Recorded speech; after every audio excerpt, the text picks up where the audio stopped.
오늘 하나님의 말씀은 요한계시록 4장 1절에서 11절까지 말씀입니다. 요한계시록 4장 1절에서 11절. 저와 여러분이 한 절씩 교독하도록 하겠습니다.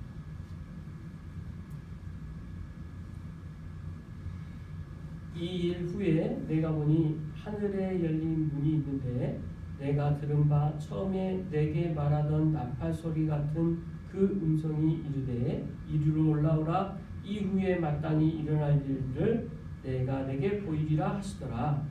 내가 곧 성령에 감동되었더니 보라, 하늘의 보좌를 베풀었고 그 보좌 위에 앉으신 이가 있는데 앉으신 이의 모양이 백옥과 홍보석 같고 또 무지개가 있어 보좌에 둘렀는데 그 모양이 녹보석 같더라. 그 보좌에 둘려 24보좌들이 있고 그 보좌들 위에 24장로들이 흰 옷을 입고 머리에 금관을 쓰고 앉았더라. 보좌로부터 번개와 음성과 우레소리가 나고 보좌 앞에 켠 등불 7이 있으니 이는 하나님의 7영이라. 보좌 앞에 수정과 같은 유리바다가 있고 보좌 가운데와 보좌 뒤에 네 생물이 있는데 앞뒤에 눈들이 가득하더라. 그 첫째 생물은 사자 같고 그 둘째 생물은 송아지 같고 그 셋째 생물은 얼굴이 사람 같고 그 넷째 생물은 날아가는 독수리 같은데 네 생물은 각각 6날개를 가졌고 그 안과 뒤에는 눈들이 가득하더라. 그들이 밤낮 쉬지 않고 이르기를 거룩하다 거룩하다 거룩하다 주 하나님 곧 전능하신 이여 전에도 계셨고 이제도 계시고 장차 오실이시라 하고 그 생물들이 보좌에 앉으사 세세토록 살아계시는 이에게 영광과 존귀와 감사를 돌릴 때 24장로들이 보좌에 앉으신 이에 엎드려 세세토록 살아계시는 이에게 경배하고 자기 얼굴을 보좌 앞에 들며 이르되 함께 우리 주 하나님이여 영광과 존귀와 권능을 받으시는 것이 합당하오니 주께서 만물을 지으신지라 만물이 주의 뜻대로 있었고 또 지으심을 받았나이다 하더라. 아멘. 네, 오늘 요한계시록 4장 말씀 함께 나눕니다. 지난주 우리 1장 말씀 봤죠? 1장 말씀을 나누면서 우리가 염두에 대한 요한계시록에 볼 때 묵상하면서의 주목해야 될 것이 뭐냐 말씀 잠깐 드렸었죠. 그리고 또 다시 한번 강조합니다. 왜냐하면 다른 성경과 요한계시록은 다르기 때문에 요한계시록은 상징성이 있죠. 잘 생각해 보세요. 환상 가운데 본 거예요. 지금 계속 그걸 반복하고 있어요. 요한 보긴 봤죠. 보기도 했고 듣기도 했고 보고 듣고를 했고 그러니까 보았어요. 들었어요. 그런데 그게 현실이 아닌 환상 중에 있었던 거예요. 그러니까 이 묘사 자체가 그걸 우리가 연구할 때 우리가 지금 여기 현실에서 느껴지는 거하고는 다른 맥락인 거죠. 아무리 구체적으로 쓰고 싶다 하더라도 그게 묘사 자체가 상징적일 수밖에 없고 함축적일 수밖에 없는 거예요. 그래서 오늘 본문도 읽을 때 그걸 염두하면서 살펴봐야지 이 있는 말씀 그대로 이게 문자 그대로 해석할 수 있다라고 본다면 우리가 오해할 수 있고 잘못된 해석을 할 수가 있는 거예요. 그래서 이단들이 그런 해석을 요한계시록 가지고 하는 경우가 있죠. 근데 그래서 그런 면들을 우리가 잘 염두하면서 말씀을 한 절 한 절 살펴볼 필요가 있습니다. 우리 1절부터 그럼 다시 한번 살펴보도록 하죠. 1절 말씀 같이 한번 읽어봅니다. 시작. 이 일 후에 내가 보니 하늘에 열린 문이 있는데 내가 들은 바 처음에 내게 말하던 나팔 소리 같은 그 음성이 이르되 이리로 오라. 이후에 마땅히 일어날 일들을 내가 내게 보이리라 하시더라. 자, 여기서 2일 후에라는 말은 뭐예요? 앞에 있는 1장부터 3장까지의 내용, 앞에서 있었던 일들 이후에 라는 말이죠. 그리고 내가 보니 이제 사도 요한이 보니 여기서 우리나라 말로는 내가 보니라는 말로 표현되어 있는데 실제 히브리어 헬라어 원어로 보면 그리고 보라 이런 식으로 돼 있어요. 표현이 오히려. 그래서 마치 이제 주목할 수 있도록 보라 이렇게 하고 있거든요. 근데 이제 뭘 보았냐? 하늘에 열린 문이 있는 걸 봤어요. 그러니까 환상 중에 상상해 보세요. 거룩한 상상을 해봅시다. 하늘에 열린 문을 본 거죠. 그 열린 문에서 내가 들은 바, 거기서 들은 게 있는 거예요. 내가 어떤 걸 들었냐? 처음에 내게 말하던 나팔 소리 같은 그 음성이 있었대요. 앞에서 나왔던 나팔 소리와 같은 그 음성. 그 음성은 예수 그리스도께서 음성으로 묘사되어지는 그 음성. 정확하지 않지만 아무튼 그런 맥락으로 하나님의 음성, 이런 음성이 사도 요한에게 들렸다는 거죠. 지금 열린 문에서 그런 소리가 났습니다. 그 음성이 이르되 뭐라고 나와요? 이리로 올라오라. 그래서 그 열린 문 쪽으로, 하늘의 열린 문 쪽으로 올라오라고 그 음성이 들렸고요. 그리고 그 다음에 또 무슨 메시지 주셔요? 이후에 마땅히 일어날 일을 내가 내게 보이리라. 그래서 앞으로 일어날 일, 마땅히 일어날 일, 그래서 미리 예언되어질 미리 일어날 일에 대해서 사도 요한에게 보여주실 것을 말씀하고 계시는 거죠. 그러니까 이렇게 명시적으로 사도 바울은 자기가 이 요한계시록에 대한 기록을 임의적으로 하지 않고 말씀하신 바에 대하여 보고 들은 바에 대해서 썼다라는 걸 중간중간에 이렇게 있었던 그대로 기록하고 있음을 보여줍니다. 왜냐하면 환상이잖아요. 환상이다 보니까 이걸 확인 증명하기가 너무 어렵고, 그렇게 하기 때문에 오히려 사도 요한은 그걸 더 염두에 두고 쓰는 것 같습니다. 자, 2절 같이 한번 읽어보죠. 시작. 내가 곧 성령에 감동되었더니 보라, 하늘의 보좌를 들었고 그 보좌 위에 앉으신 이가 있는데. 자, 여기서 곧 성령에 감동되었다 이 표현이 있죠. 성령에 감동되었다 이 말은 뭡니까? 사도 요한이 지금 성령께서 지금 그의 마음에 뜨거움을 주셨든지 아니면 뭔가 변화가 있었죠. 우리도 하나님께 주시는 그 은혜 앞에 감격스럽고 뜨거운 그런 감정적인 부분도 느끼잖아요. 물론 사도 요한도 그걸 느꼈겠죠. 그래서 그렇게 성령께서 자기가 함께 하시고 내 안에서 역사하시고 그 자리에 함께 하시는 걸 막 느낀 거죠. 그러면서 보라, 또 다시 한번 보라 나오죠. 하늘의 보좌를 베풀었고 그 보좌 위에 앉으신 이가 있는데, 이 누구에 대한 묘사냐면 결국 하나님에 대한 묘사죠. 하늘에 지금 어디예요? 어디를 보고 있어요? 하늘 문 안에 들어가서 거기서 지금 거기를 보고 있는 거예요. 자, 거기서 보고 있는데 그 뭘 봤냐? 거기서 제일 첫 번째 본 게 그 보좌가 있었는데 거기 보좌에 누가 계셨어요? 앉으신 이가 바로 하나님이심을 우리가 추측할 수가 있죠. 이어서 3절 같이 한번 봅시다. 시작. 앉으신 이 모양이 그곳과 호석 같고 또 무지개가 있어 보살에 불렸는데 그 목소리 보석 같더라. 자, 우리가 들어보지 못한 보석 이름들이 나옵니다. 솔직히 저는 보석에 대한 관심이 없어가지고 이게 무슨 색깔인지도 잘 몰라요. 성경에 많은 보석 이름이 나오는데 에메랄드 빛인지 이게 자줏빛이 나는지 무슨 빛인지도 잘 모르겠는데, 아무튼 이 지금 하늘 보좌에 거기에 꾸며져 있는 배경 설명하고 있는 게 3절 말씀인 거죠. 앉으신 이의 모양이 이렇게 해서 설명, 부가 설명이잖아요. 그 부가 설명 가운데 각종의 이 보석의 모습과 같은 모양으로 보좌가 꾸며져 있고, 그걸 갖다가 환상 중에 본 것을 최대한 그가 아는 단어로 묘사하고 있는 거죠. 근데 상상할 수밖에 없는 거예요. 그죠? 이거는 현실적으로 우리가 어떻게 묘사하기가 어려운데, 오늘 지혜랑 말씀을 나누면서 이걸 보면서 자기가 그림 그리고 싶다, 이걸 가지고 무지개도 그리고 이렇게. 근데 이 말씀에서는 실제로 무지개가 무지개인지 무지개 모양인 건지 어떤 모양의 어떤 느낌인지 우리는 상상할 수밖에 없는 거죠. 그런데 이 상상할 수밖에 없는 이 모양이 결국 뭘 뜻하는 걸까요? 그게 중요하죠.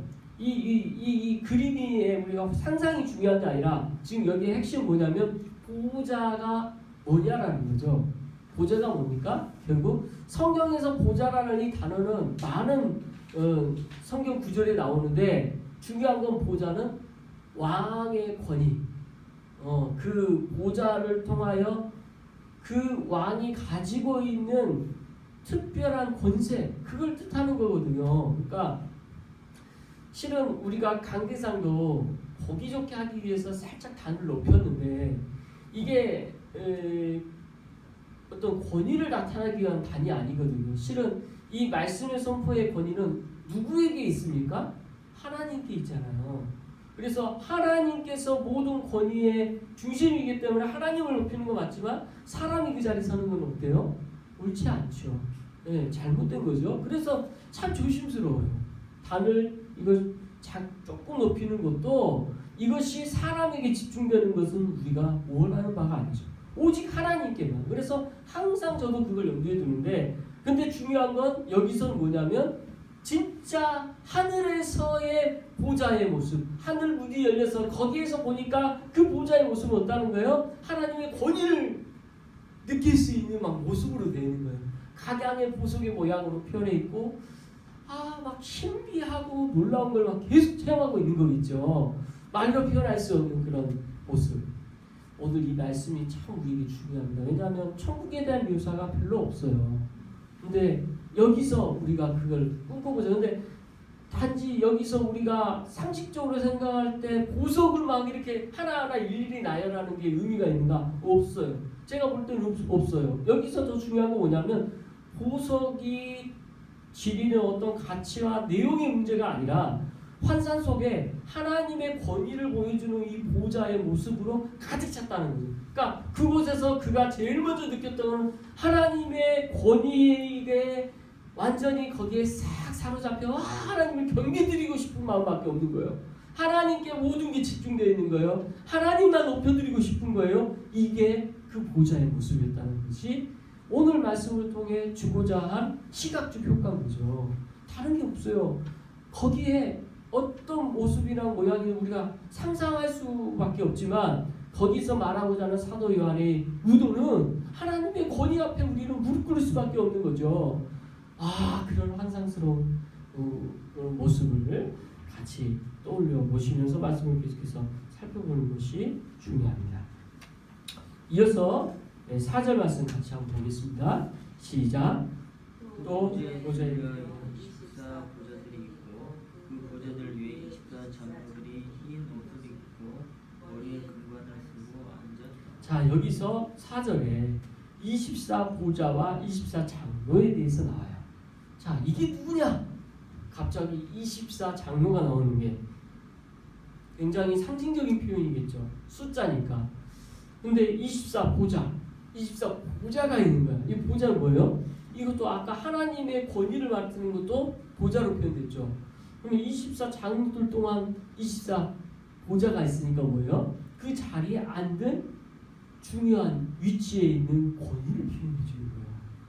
그래서 이 말씀의 맥락을 보면서 신학자들이 24 장로에 대하여 여러 가지 해석을 합니다. 한 4가지가 있어요. 옛날 고대 문헌에서 24 장로에 대한 이것을 막 찾아보니까 옛날부터 있었던 그런 문화적인 것의 특징을 에서 가져온 사람들도 있고 또 어떤 사람들은 이것이 유대인 제사장에게 있어서의 어떤 특징 아닌가? 또 어떤 사람들은 아론계의 제사장직의 어떤 그런 특징을 표현하는 그거 24 아론의 제사장의 어떤 상응하는 천사들에 대한 모습일 것이다라는 어떤 표현도 있고 이 다양하게 해석해요. 근데 저는 다 이 앞에 말했던 거 아니고 제가 생각할 때 가장 여기에서 24 장로의 핵심은 사람이라고 저는 봐요. 그래서 전에도 24 장로에 대해서 설명을 한 적이 있지만 어떻게 우리는 보냐 이게 제일 많이 건전한 신학자들이 택한 해석입니다. 이게 구약에도 신약에도 10이라는 숫자가 나와요. 어디서 나와요? 10이 구약에서 하면 뭐가 제일 떠올라요? 12지파. 그렇죠? 12지파. 그러면 구약에서 그렇고 신약에서는 뭐가 떠올라요? 12제자. 그렇죠? 그래서 12지파, 12제자를 12라는 숫자로 신약과 구약이 대표하잖아요. 그러면 24장로를 이렇게 보는 거예요. 구약에 믿는 12지파와 같이 신약의 12제자와 같이 믿는 사람들의 신구약에 총틀어서 말하는 대표. 하나님 믿는 자들을 지칭을 할 때 쓰는 표현 아니야. 그래서 24장로다라고 보통 그렇게 상징적으로 봅니다. 왜냐하면 이들에게 있어서의 특징이 나오는데 24장로들이 입은 옷이 뭐예요? 뭘 입고 있어요?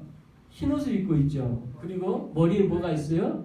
금관이 있어요. 그러니까 흰 옷과 금관을 입었다는 건 뭘 뜻해요? 흰 옷은 정결함을 뜻하고 의복이 바뀌어진 거예요. 의복에 대한 이야기가 예수님의 잔치에 혼인잔치에 초청됐을 때도 다 흰 옷에 대한 묘사들이 나오잖아요. 그리고 금관을 쓴 것도 참 아주 중요한 묘사예요. 뒤에 또 나오지만 이사장로에 대하여 이들은 상급을 받는 거예요. 면류관이 있는 거예요.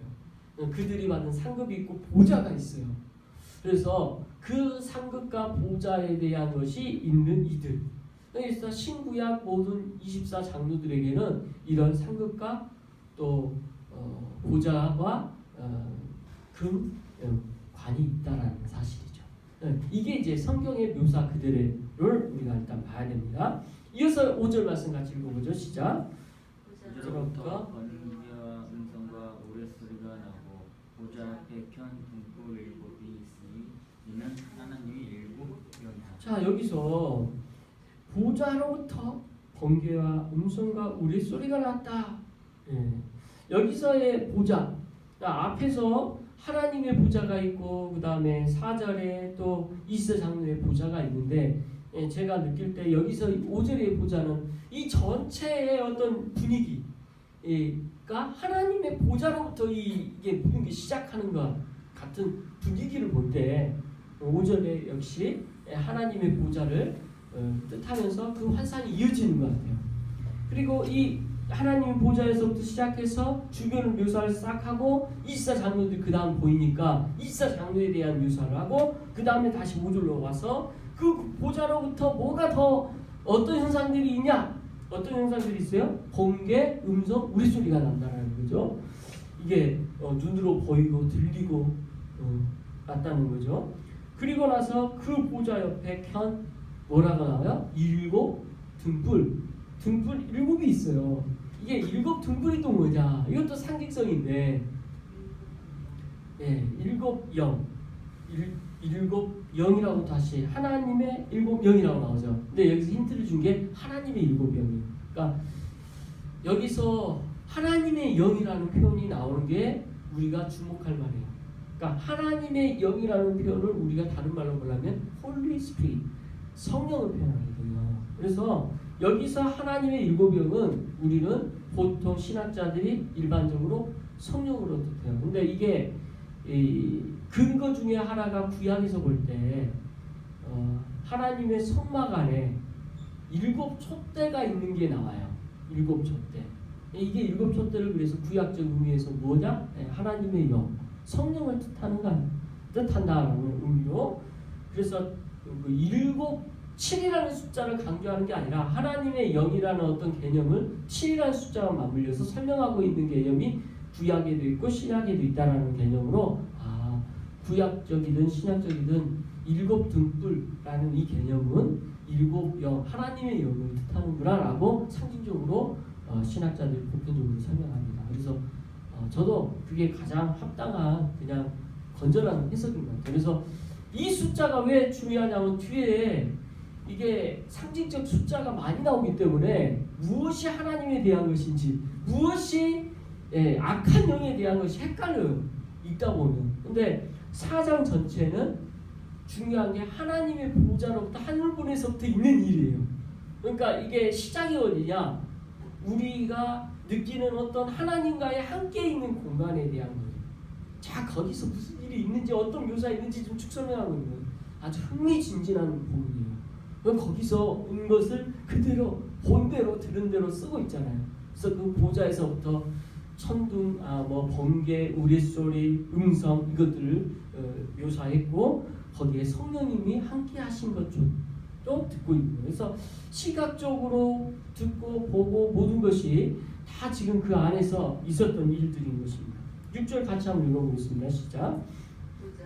네, 수정과 같은 유리바다가 있고 보좌 가운데 보좌 위에 네 생물이 있는데 앞뒤에 눈물이 가득하다. 네, 앞에서 4절에 우리가 24장로에 대한 내용이 나왔다면 6절에서는 이제는 또 하나의 네 생물에 대한 내용이 나오는데 그 전에 먼저 수정과 같은 유리바다 이게 묘사가 또 재밌어요. 수정과 같은 유리바다 이게 이해가 잘 안 되는데 생각해 보세요. 사도 요한이 살았던 이 시대에 오늘날 유리가와 같은 유리가 없었어요. 오늘날 우리는 거울로 우리 얼굴을 명료하게 보잖아요. 근데 이때 당시에는 아직 명료하게 볼 수 있는 그런 비칠 수 있는 게 없었어요. 근데 저는 그래서 상상해봐요. 그것이 없었는데 그걸 본 거야. 거울처럼 깨끗하게 요즘에는 LED 무슨 방식으로 브라운관에 대한 설명도 영어도 잘 모르겠어요. 아무튼 밝게 깨끗하게 화면을 보여주는 걸 TV 광고 보여주잖아요. 명료하게 보여주는 거. 마치 하나님의 보좌가 이렇게 쫙 있는데 그 앞에 비춰지는 게 명료해.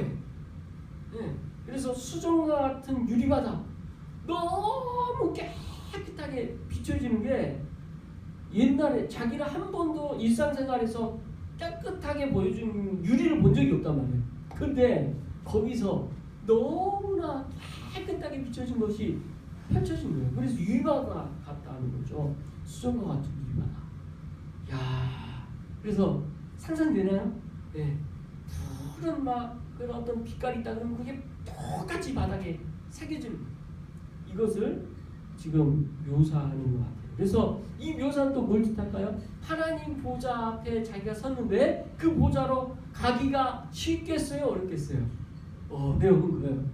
그 펼쳐진 그 광경의 그 위험 앞에 감히 나갈 수 없는 그런 묘사이고 동시에 그 위험 앞에 항원한 거죠. 그게 이 묘사 안에 다 표현되어지는 것 같습니다. 그래서 상상하면서 이 장면을 다시 그려보니까 너무너무 환상적이에요. 자, 7절 이어서 보겠습니다. 시작. 그 첫째 생물은 사자 같고 그 둘째 생물은 송아지 같고 그 셋째 생물은 얼굴이 사람 같고 그 넷째 생물은 날아가는 독수리 같은데. 그래서 네 생물에 대한 묘사 앞에서 네 생물이 잠깐 6절 후반부에 나왔었는데 이 네 생물의 특징이 이제 9절까지 쭉 설명되어지니까 한 절 한 절 살펴보면서 보는데 먼저 이 7절 묘사는요 다니엘서에도 이런 비슷한 묘사가 나와요. 그래서 이 네 생물이 도대체 뭐냐 이게 참 우리의 또 하나의 숙제거든요. 잘 모르죠. 잘 알 수가 없어. 근데 앞에서 24장로도 우리가 결론적으로 말할 때 신구약 대표하는 우리 믿는 자들의 대표성이다 라고 표현할 때 그러면 네 생물은 둘 중에 하나라고 보여요. 두 가지 중에 첫 번째는 피조계에서 나타나는 어떤 생물의 모습의 가장 완전체의 모습을 보여준다. 두 번째는 그냥 구름 또는 스랍이라고 불려지는 천사의 모습의 묘사 아닌가. 그래서 천사일 것이다 아니면 지상의 어떤 생물들의 모습을 대표해서 표현하는 것이다. 둘 중에 하나는 의견이 있는 거죠. 근데 천사일 수도 있고 지상계의 생물을 어떤 완전한 모습을 보여주는 것일 수도 있지만 저는 천사일 가능성이 굉장히 높다고 봅니다. 왜냐하면 지상에서 우리가 그런 생물의 모습을 직접적으로 본 적이 없잖아요. 그러다 보니 환상의 모습이고 그러다 보니까 천사에 대한 어떤 하나의 형상의 모습으로 보는 것이 자연스러운 것 같고 하나님께 영광을 돌리는 그 광경 가운데 천사의 묘사가 이게 여기서는 이게 다 거잖아요. 그러니까 하나님의 항상 대기하는 이 천사들이 하나님과 거하면서 있을 수 있다라고 저는 보거든요. 근데 이들이 어떤 모습으로 어떻게 있느냐가 8절에 더 이렇게 또 나와요. 같이 보겠습니다. 시작. 네 생물은 각각 6날개를 가졌고 그 안과 뒤에는 문들이 가득하더라. 그들이 이르기를 거룩하다 거룩하다 거룩하다 주 하나님 곧 전능하신 이여 전에도 계셨고 이제도 계시고 장차 오시리라 하고, 여기서 네 생물의 모습이 뭐예요? 날개가 6개 달렸다는, 그러니까 스랍도 날개가 6개 있었잖아요. 그러니까 천사로 묘사되어 있던 스랍과의 모습을 비교해 볼 때 비슷해 보여요. 그러다 보니까 천사의 모습이 가능성이 있다. 구약에서 나타난 모습의 연장선으로 볼 때, 근데 이제 그 안과 주위에는 눈들이 가득하더라. 참 눈이 어떻게 가득했을까 상상이 안 가는데, 아무튼 이 눈이 계속 뭔가를 쳐다보고 있을 거 아니에요. 근데 이들이 하면서 뭘 하냐, 쉬지 않고 밤새 쉬지 않고 뭘 해요? 이르기를 거룩하다 거룩하다 거룩하다. 이 고백. 저는 이 고백에서 뭘 생각하게 되냐면요, 우리가 그 영광 가운데 사도 요한이 들어가는 그 모습을 우리가 봤다면 우리가 할 수 있는 고백도 이 고백일 거라는 거죠. 하나님 그 영광과 위엄 앞에 하나님 당신은 거룩하십니다. 이 고백만이 나올 수밖에 없다는 거죠. 실은 거룩하다라는 이 고백을 계속 할 수밖에 없는 모습을, 밤새 쉬지 않고 할 수밖에 없는 모습을 보여주고 있는 거죠. 근데 이 본문을 보면서 우리 신학교에서 교수님과 학생들이 나눴던 대화가 하나 생각이 났어요. 어떤 날은 천국에서 우리가 예배를 드릴 때 어떤 식으로 예배를 드릴까? 이제 신학교 교수님이 이 모습을 보면서 이제 그런 상상을 말씀하시더라고요. 우리가 다 알 수는 없잖아요, 이 땅에서. 근데 천국에서의 모습 가운데 이렇게 거룩하다 거룩하다 거룩하다 하는 것처럼 고백을 하는 거죠. 예배를 통해 우리가 하나님 당신은 거룩하신 분이십니다. 당신은 놀라우신 분이십니다. 위대하십니다. 전능하십니다. 전지하십니다. 여러 가지 하나님의 속성에 감격하면서 고백하게 되는데, 우리가 하는 가장 큰 고백 중에 하나가 뭐예요? 나를 구원해 주신 은혜에 감사잖아요. 나는 본래 이런 사람이었습니다. 나는 이러이러했던 사람이었습니다. 그런데 하나님께서 은혜를 주셔서 나를 이걸 깨뜨리시고 나를 구원해 주셨습니다. 그 하나님께 감사합니다 라고 고백할 수밖에 없다라는 거예요. 그 고백이 여기저기서 터져나오고 그 고백으로 예배가 진행된다는 거죠. 그러니까 오늘 이 8절에서도 계속 거룩하다 거룩하다 하면서 쉬지 않고 고백을 이어지는, 이게 지금 그래서 힌트가 되는 게 천국에서 예배의 모습이 일부분일 것이다라고 예상이 되어져요.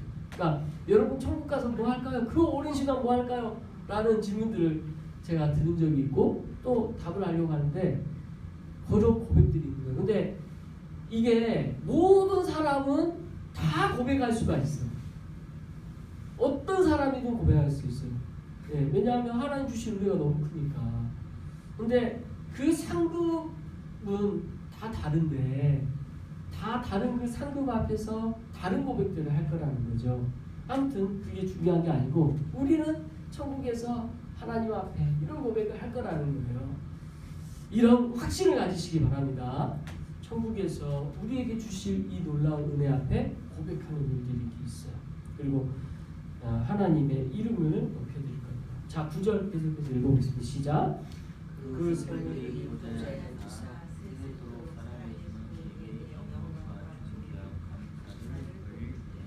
여기서 계속 살아계시는 그 이름 앞에 영광과 존귀와 감사를 계속 올려드리는 거예요. 막 그 상상이 됩니까? 그 감사와 고백을 계속 울려 퍼지는.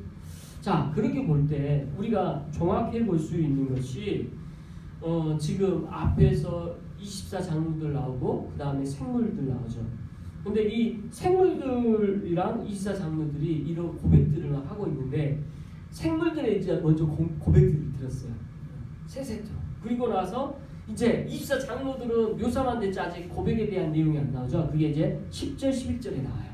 네, 24장로들의 고백부터 한번 봅시다. 10절부터 같이 시작.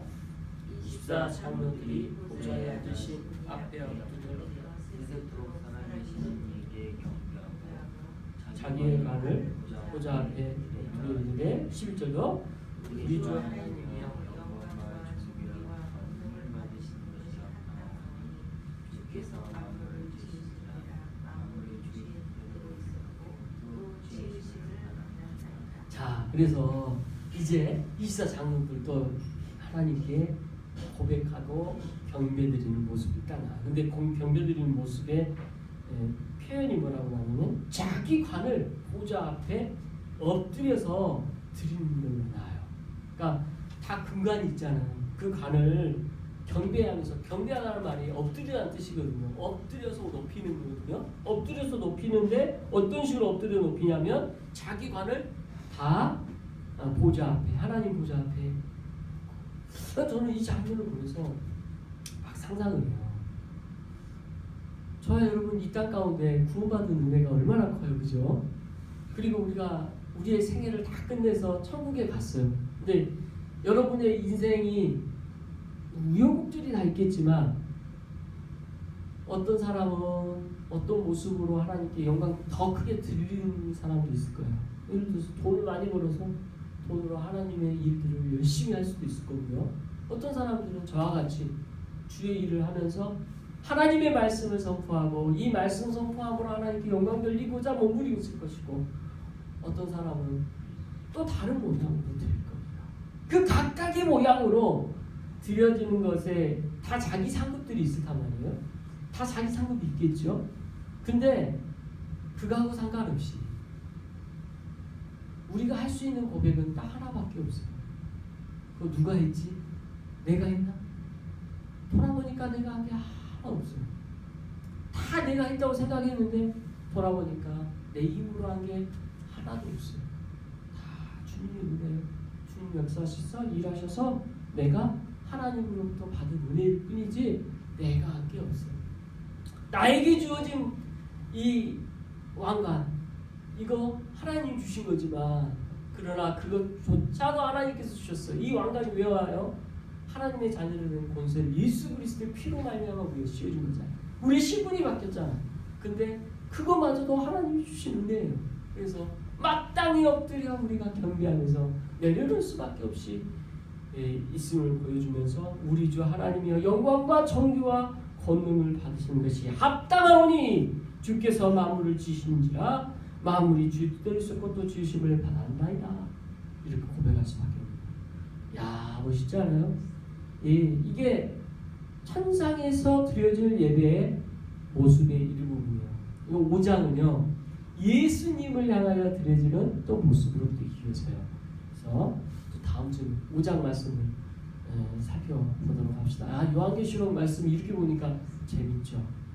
한 번도 우리가 이렇게 보지 않았다면 이번 기회에 요한계시록 한번 곰곰이 살펴보면서 예수님께서 우리에게 주신 은혜, 또 특별히 성탄절을 맞이해서 하나님께서 주시는 이 놀라운 은혜에 대해서 감격하며 말씀을 나누는 이 12월이 되시길 그리스도의 이름으로 축원합니다. 기도하겠습니다.